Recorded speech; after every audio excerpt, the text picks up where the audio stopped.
आत्ताच्या क्षणाची सर्वात मोठी बातमी पावसाबाबतची आली असून फक्त 2च मिनिटांपूर्वी हवामान खात्याने एक इमर्जन्सी बुलेटिन जारी केला। महाराष्ट्रातील 12 जिल्ह्यांमध्ये सतर्कतेचा इशारा देण्यात आला असून चक्रीवादळ थेट अरबी समुद्रातून सरळ महाराष्ट्राच्या दिशेने धडकला आहे। हे संकट इतकं मोठं आहे की हवामान तज्ज्ञांच्या कपाळावरती आट्या पडल्या। पुढच्या काही तासात महाराष्ट्राच्या नकाशावरती विजांचा कडकडाट होणार आहे। महाराष्ट्रातील 12 जिल्हे हादरून जातील। विज्ञानाच्या भाषेमध्ये ज्याला सुपर सेल म्हणतात तो सुपर सेल आता महाराष्ट्राकडे ओढावला। सर्वसामान्यांसाठी हा निसर्गाचा तांडव असणार आहे, कारण ताशी 100 किमी वेगाने येणारं वारं, त्यासोबतच आभाळ फाटल्यासारखी होणारी गारपीट, हे सगळं महाराष्ट्रातील 12 जिल्ह्यांमध्ये एकाच वेळी उद्भवणार आहे। हवामान खात्याने स्पष्ट इशारा दिलाय की हे संकट अनप्रेडिक्टेबल आहे। झाडं उन्मळून पडतील, विजेचे खांब कोसळतील, तर कदाचित काही गावांमध्ये संपर्क देखील तुटू शकतो। हे चक्रीवादळ महाराष्ट्रातील 12 जिल्ह्यांकडे येत आहे, परंतु यासाठीच 12 जिल्ह्यांमध्ये जेव्हा वादळ धडकेल तेव्हा ते महाराष्ट्राच्या सीमेवरून या जिल्ह्यांकडे प्रवेश करेल। त्यामुळे आणखीन 5 जिल्ह्यांना देखील रेड अलर्ट देण्यात आलाय, जिथे भयंकर परिस्थिती ही 12 नंतर उद्भवणार आहे। जोराची गारपीट होणार आहे, चक्रीवादळ जमिनीला धडकणार आहे, तेव्हा जमिनीखाली हालचाली होणार आहेत। त्यामुळे भूकंपाचे सौम्य धक्के बसण्याची शक्यता देखील नाकारता येत नाहीये। जर तुम्ही महाराष्ट्रामध्ये राहत असाल तर पुढची 2 मिनिटं लक्षपूर्वक ऐका।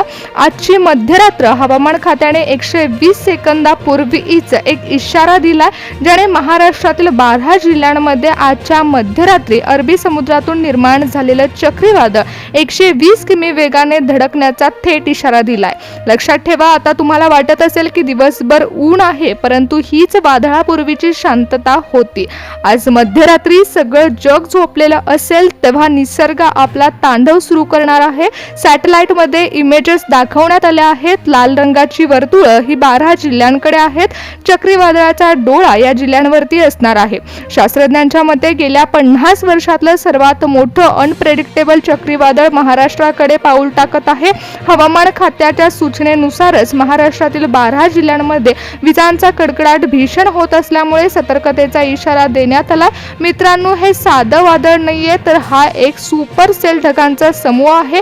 उपग्रहाने पाठवलेल्या फोटोमध्ये या ढगांचा आकार हा चक्क एका महाकाय विंचवासारखा झाला आहे। शास्त्रज्ञांनी सर्वात मोठी भीती तर याचीच बाळगली आहे की या ढगांची उंची ही तब्बल 15 ते 18 किलोमीटर पर्यंत गेली आहे। त्यामुळे याचाच अर्थ असा आहे की जेव्हा जमिनीवरती हे ढग कोसळतील तेव्हा केवळ पाऊस पडणार नाही, तर आकाशातून गारांचा वर्षाव होणार आहे। हवेचा दाब अचानक इतका कमी होणार आहे की निसर्ग तो भरून काढण्यासाठी आजूबाजूची सगळी हवा खेचून घेईल। यामुळे ताशी 100 ते 120 किमी वेगाने सायक्लोक्लोनिक वारे सुटतील।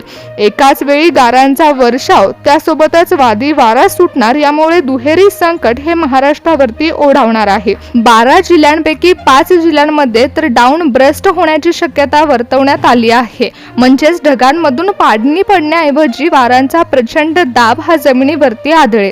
भौगोलिकदृष्ट्या महाराष्ट्राच्या भूभागामध्ये आणि आकाशात एकाच वेळी हालचाली सुरू झाल्या की अरबी समुद्राचा बाष्प घेऊन येणारे वारे हे ढग चक्क विंचवाच्या नागीसारखा आकार धारण करतील आणि 12 जिल्ह्यांच्या दिशेने झेपावतील।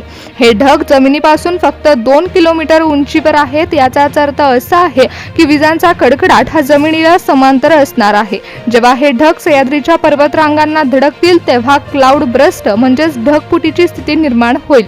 पण सर्वात भयानक तर हेच आहे की हे वादळ केवळ पाऊस नाही, तर लेवल 5 ची गारपीट घेऊन येत आहे। त्यामुळे मोठ्या आकारांच्या गारांचा वर्षाव होणार आहे। शेती पिकांचं देखील नुकसान होऊ शकतं। महाराष्ट्रातील 5 जिल्ह्यांमध्ये तर ही परिस्थिती अत्यंत संवेदनशील असणार आहे। त्यामुळे 5 जिल्हे कोणते आहेत हे देखील आपण पाहणार आहोत। पुढच्या 2च मिनिटांमध्ये मी तुम्हाला महाराष्ट्रातील नकाशावरती रेड मार्क असणाऱ्या जिल्ह्यांची नावं दाखवणार आहे। त्याचबरोबर विजांचा कडकडाट ज्या जिल्ह्यांमध्ये होणार आहे त्या जिल्ह्यांची नावं देखील पाहूयात, कारण नैऋत्य दिशेकडून बाष्प घेऊन येणारे वारे जेव्हा सह्याद्रीच्या पर्वत रांगांना धडकतील तेव्हा तिथे एरोग्राफिक लिफ्टमुळे ढगांची उंची ही अचानक 15 किलोमीटर पर्यंत जाईल। म्हणजे 5,500 फूट उंचीचा पाण्याचा किंवा गारांचा डोंगर उभा राहून तो एकाच वेळी जमिनीवरती कोसळेल आणि हे ढग आता महाराष्ट्राकडे एखाद्या महाकाय अजगरासारखे सरकत आहेत। उपग्रहाने सॅटेलाइटने टिपलेल्या चित्रामध्येच या ढगांचा विजांचा आकार हा सुपर सेलमध्ये बदलला असून आता दक्षिण पूर्व दिशेने म्हणजेच मराठवाडा आणि पश्चिम महाराष्ट्राच्या दिशेने झेपावणारे हे वारे, त्याचबरोबर या ढगांमधील तापमानाचा फरक यामुळे जमिनीवर प्रचंड प्रमाणावरती उकाडा वाढणार आहे। अचानक वारे एकमेकांना धडकतील तेव्हा विजांच्या कडकडाटीसह गारपिटीचा वर्षाव महाराष्ट्रातील जिल्ह्यांमध्ये होणार आहे। यावेळी विजा केवळ चमकणार नाही तर क्लाउड टू ग्राउंड स्वरूपाचा असणार आहेत, त्यामुळे जमिनीवरती जोरदार हादरे बसतील। चक्रीवादळ साध्या पावसासारखं नाहीये, तर यामध्ये ढगांचा रंग देखील अचानक जांभळा होणार आहे। याचाच अर्थ असा आहे की ढगांमध्ये पाण्याची घनता इतकी जास्त आहे की ते कोणत्याही क्षणी जमिनीवर पोहोचू शकणार आहेत। त्यामुळे या संकटाला वर्षातलं सर्वात मोठं क्लाउड इरिगेशन संकट असं देखील संबोधलं जात आहे। हवामान खात्याने 2 मिनिटांपूर्वी नकाशा जारी केलाय। हे चक्रीवादळ आता स्वतःची दिशा बदलून एका अशा पट्ट्यांमध्ये शिरते जिथे सर्वात जास्त लोकसंख्या आहे। सह्याद्रीच्या घाट माथ्यावरून हे ढग खाली उतरतील तेव्हा त्यांचा वेग इतका प्रचंड असेल की मैदानी प्रदेशामधील जिल्ह्यांना सावरण्याची संधी देखील मिळणार नाही। हे ढग एका साखळीप्रमाणे एका जिल्ह्यातून दुसऱ्या जिल्ह्यांकडे सरकणार आहेत, म्हणजेच एकाच जिल्ह्यांमध्ये गारपीट थांबली की लगेच शेजारच्या जिल्ह्यामध्ये विजांचा तांडव सुरू होईल। त्यामुळे एका विशिष्ट क्रमाने 12 जिल्ह्यांची यादी हवामान खात्याने जारी केली आहे। हवामान खात्याने जिल्ह्यांची नावं जाहीर करण्यापूर्वी एक भयानक गोष्ट देखील सांगितली आहे। गेल्या 72 तासांमध्ये महाराष्ट्राच्या तापमानामध्ये झालेली वाढ ही साधी नव्हती। हे महाकाय चक्रीवादळाचा सापळा रचण्याचं पहिलं पाऊल होतं। त्यामुळे वाढलेलं तापमान त्यासोबतच आता भयानक धडकणारं वादळ हे 12 जिल्ह्यांमध्ये झिगझॅग लाईनमध्ये असणार आहे। याचाच अर्थ असा आहे की जेव्हा हे वादळ सरळ रेषेमध्ये येतं तेव्हा धोका कमी असतो, परंतु हे वादळ आता सरळ रेषेमध्ये न येता फिरत फिरत येणार आहे। यामुळे वाऱ्याची दिशा ही नेमकी कोणती असेल हे सांगणं अशक्य असलं तर देखील 12 जिल्ह्यांपैकी एका भागामध्ये जर तुम्ही राहत असाल तर तुमच्या घराच्या कोणत्या दिशेला वाऱ्याचा वेग जास्त असणार आहे हे एका सॅटेलाइटने शोधून काढले। थर्मल इमेजेस आल्या आहेत, त्यामुळे 12 जिल्ह्यांच्या वरच्या भागांमध्ये तर ढगाची घनता ही प्रचंड वाढली आहे। त्यामुळे ढग जड झाले असून ते जमिनीवर कोसळतील तेव्हा केवळ पाऊस नाही तर हवेचा एक प्रचंड प्रेशर देखील जमिनीला बसणार आहे। त्यामुळे काही ठिकाणी हादरे बसण्याची शक्यता देखील वर्तवली गेली। भौगोलिक दृष्ट्या सह्याद्रीच्या पट्ट्यातील जिल्ह्यांमध्ये ढगफुटी सदृश्य पाऊस होईल तर मराठवाडा आणि उत्तर महाराष्ट्राच्या मैदानी भागांमध्ये विजांचा तांडव पाहायला मिळेल। वाऱ्याचा वेग इतका असेल की जणू यंत्र जमिनीवर सगळं खेचून आणतंय की काय अशी अवस्था निर्माण होऊ शकते। त्यामुळे जिल्ह्यांची नावं कोणती आहेत, कोणत्या जिल्ह्यांवर संकट कसं असणार आहे हे आपण पाहूया। सर्वात पहिल्यांदा बघायला गेलं तर नाशिकमध्ये परिस्थिती सर्वात गंभीर असेल। इथे सह्याद्रीच्या रांगांमुळे ढगांची उभी भिंत तयार होईल, ज्यामुळे द्राक्ष आणि कांदा बागांवरती क्रिकेटच्या बॉलच्या आकाराची गारपीट होण्याची शक्यता आहे। अहिल्यानगरच्या उत्तर भागात वाऱ्याचा वेग हा ताशी 100 किमीपेक्षा जास्त असेल। झाडं पडतील, विजांचा कडकडाट होईल, अचानक आभाळ फाटल्यासारखा पाऊस होईल। मराठवाड्याचा प्रवेशद्वार असणाऱ्या छत्रपती संभाजीनगरमध्ये सर्वात मोठा धोका असेल। लाइटनिंग स्ट्रॉंगमुळे एका मिनिटामध्ये शेकडो विजा चमकतील, ज्यामुळे वीज उपकरणे बंद पडण्याची भीती आहे। जालना जिल्ह्यात वादळी वाऱ्यासह मध्यम स्वरूपाची गारपीट होईल। पावसाचा जोर जास्त असणार आहे। सखल भागामध्ये पाणी साचून रस्त्यांमध्ये संपर्क तुटू शकतो। बीडमध्ये निसर्ग आपलं रौद्र रूप दाखवेल। मध्यरात्री 2 नंतर ढगांच्या गडगडाटीसह गारा पडतील, पिकांचं अतोनात नुकसान होऊ शकतं।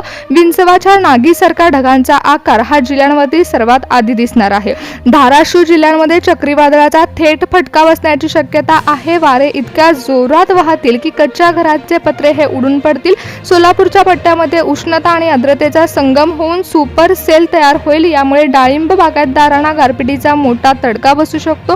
पुणे जिल्ह्याच्या घाटमाथा, लोणावळा, खंडाळा भागामध्ये ढगफुटीसारखा पाऊस होईल, तर शहरी भागामध्ये शिरूर पट्ट्यामध्ये वादळी वाऱ्यासह विजांचा तांडव पाहायला मिळेल। साताऱ्याच्या पश्चिम भागामध्ये भूसंकलनाचा धोका असून पूर्वेकडील मानखटाव पट्ट्यामध्ये विजांचा कडकडाटासह गारपीट होईल।